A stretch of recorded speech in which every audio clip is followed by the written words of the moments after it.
Hi, Mystery Recapped here. Today, I am going to explain a Japanese drama movie called The Lady Shogun and Her Men. Spoilers ahead, watch out, and take care.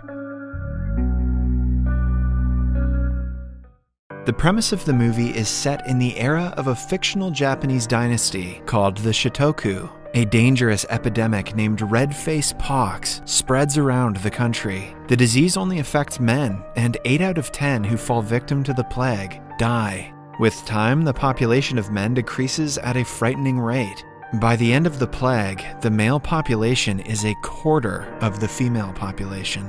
This causes a drastic change in the hierarchical structure of society. The political and economic positions that men held earlier are replaced by women. Moreover, the laborers responsible to earn an income for their families are also women. Men are considered delicate luxuries who deserve to be protected and nourished. Their only job is to look beautiful and sell seeds to the women who want children. Being married to a man has become the greatest of luxuries. Since they are so rare, only the daughters of the rich can afford to marry. Several men go into prostitution to take care of themselves and earn money. In such a society lives a middle-class family named the Mizuno family. They bear a 19-year-old son, Unoshin. Unlike most men who are only interested in makeup and dresses, Unoshin is a samurai. He has trained his entire life and is a great warrior. Although their family suffers financially, Unoshin's mother never allows him to go into prostitution. He is thankful for her thoughtfulness and loves her dearly. But occasionally, he spends the night with older women who are desperate for a baby.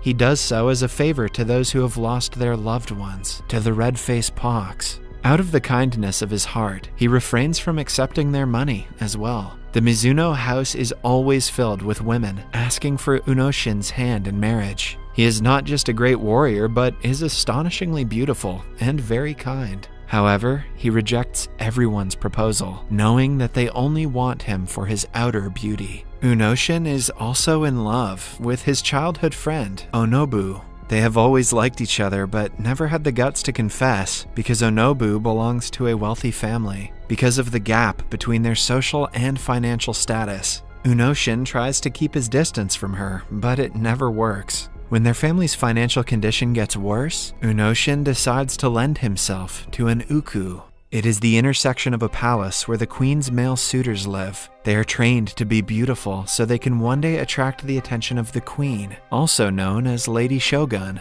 The members of the uku are paid a hefty sum for their services, and if the queen likes them enough, they even get additional privileges. However, there are altogether 3,000 men competing in the uku. Much like how women are traditionally portrayed, the men are dramatic and are always competing about materialistic things. Unoshin tells Onobu about his plan to join the uku.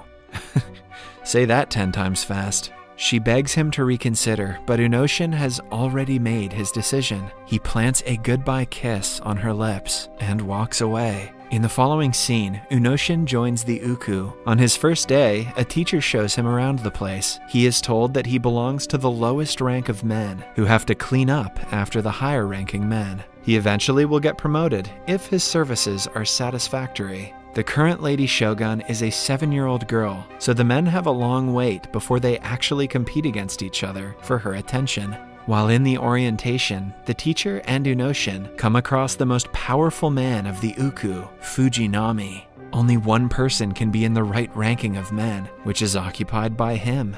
At the end of the orientation, Unoshin is asked to never speak of anything he sees or hears in the uku.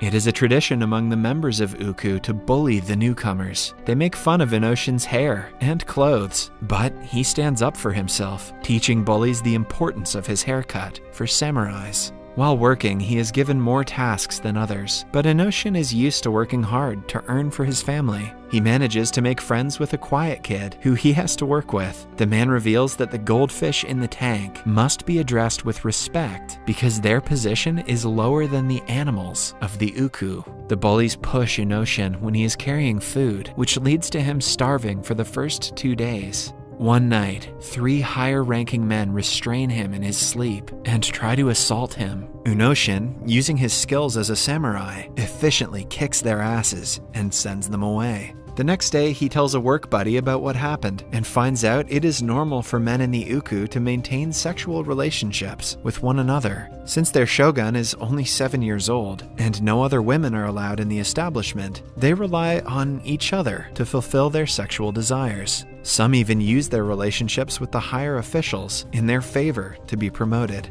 Unoshin is shocked by the revelation because women would kill to have a male suitor outside the palace, while men are wasting their seed on each other in here. He thinks the entire concept of Uku is unnecessary, but knows that his thought on the system doesn't matter. That afternoon, Unoshin sees some men fighting in the dojo next door. He uses his broom to practice his moves and is spotted by the highest-ranking man, Fujinami. The man praises Unoshin's technique and asks him to join the others in the dojo. Even though the men in Unoshin's position are not allowed inside, Fujinami makes an exception for him. He is asked to fight the most talented fighter in the dojo, Tsuruoka. The others laugh at the decision, thinking that Unoshin can never beat someone as talented as Tsuruoka. However, they are left stunned when he doesn't take much time before proving his worth. Once Tsuruoka loses, he shows his arrogance and belittles Unoshin for having an unworthy talent, because all that matters for men is to be pretty and have good manners. At night, before going to sleep, Unoshin tells his workmate that he doesn't like the superficial greatness of this place. In turn, the friend reveals how he was penniless outside the Uku. He was married, then divorced, for not giving his wife a child after several years. Uku is the only place he can survive, even though he has to work hard during the day, and the men take advantage of him at night.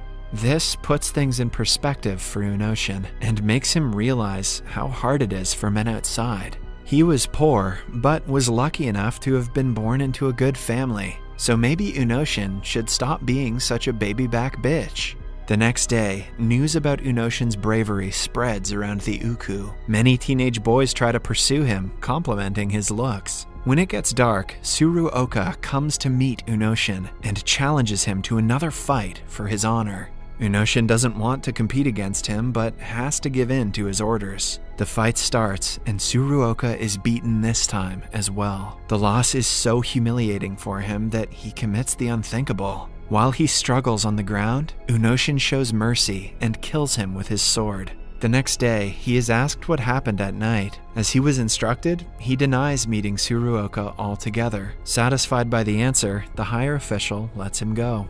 That day, the 7-year-old lady shogun passes away from an illness, and a new, older shogun is appointed. She is a strict woman who is willing to work hard for the betterment of society, unlike the previous shoguns who favored doing minimal work. On her first day of duty, she fires a woman for suggesting she wear fancier clothing. She doesn't want the workers of the palace to be bathed in extravagant jewelry while the country's economy is collapsing. Everyone else keeps low in front of her after that. The next day, she goes to the city disguised as a commoner. She comes across the harsh way the people live their lives. Most men are prostitutes who are owned by a brothel that treats them as commodities. People work for the entire day just to eat a single loaf of bread at night. Lady Shogun notices a kid running away from the brothel's owner after getting beaten and helps him by handing him an expensive piece of cloth. Nice, Lady Shogun. That kid will probably be murdered for that. In the Uku, the lady's arrival has brought immense joy as the men start preparing themselves, hoping to catch her eye. Only the highest class of men are brought in front of the Lady Shogun,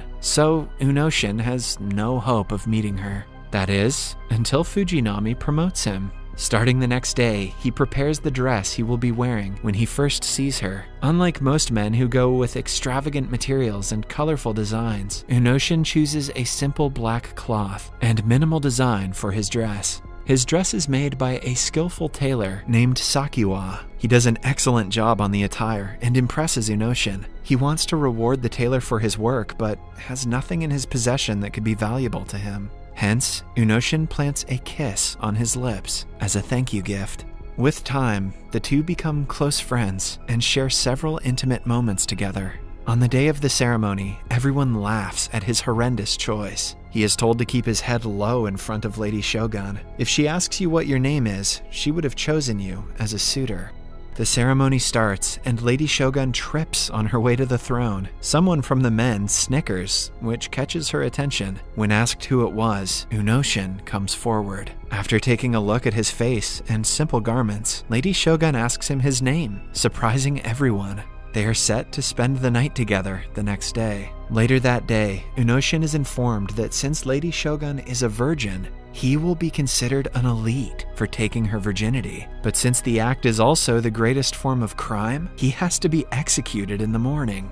Unoshin is shocked but accepts the punishment as his fate. Moreover, a lot of money will be sent to his family as his insurance, so he has nothing to complain about. At the same time, Lady Shogun is also told about this rule, which she was unaware of until now. In only a day, she had grown infatuated with Unoshin, and the thought of him being killed doesn't appeal to her. Then, we see Fujinami chatting with the teacher over a board game. It turns out that they saw Unoshin as a threat and deliberately made him appeal in front of Lady Shogun to get rid of him. After his death, the teacher plans to woo Lady Shogun and be the father to the next shogun. Before going into the intimacy room, all Unoshin can think of is his childhood love, Onobu. He imagines confessing his feelings to her and is devastated that they could never be together. After that, he is made ready with makeup and perfume and finally meets the lady in her room. She starts a conversation by asking him his full name and reveals that her given name is Nobu, which sounds very similar to Onobu. Unoshin cannot help but get emotional at the mention of his lover's name. With tearful eyes, he asks for permission to call the lady by her name for the night. Unoshin is grateful that he at least gets to spend the last night of his life with someone that has his lover's name.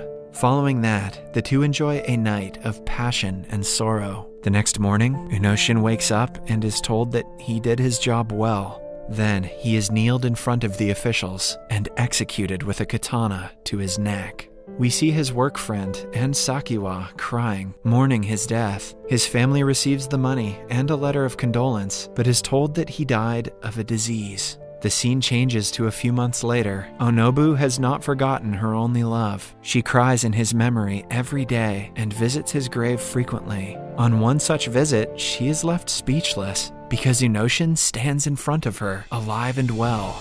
He reveals that Lady Shogun was kind enough to spare his life the day he was supposed to be executed. Who did she kill instead? She never supported the harsh ways of the palace and sent a man in secret to help him, making it seem like the execution was successful. Onobu embraces him in a hug, promising to never leave his side. In the last scene, we see Lady Shogun ordering all the men from Uku to go out and live their lives freely. She also provides them with starting funds to make their lives easier. Their departure will ensure more childbirth and less burden on the royal treasure.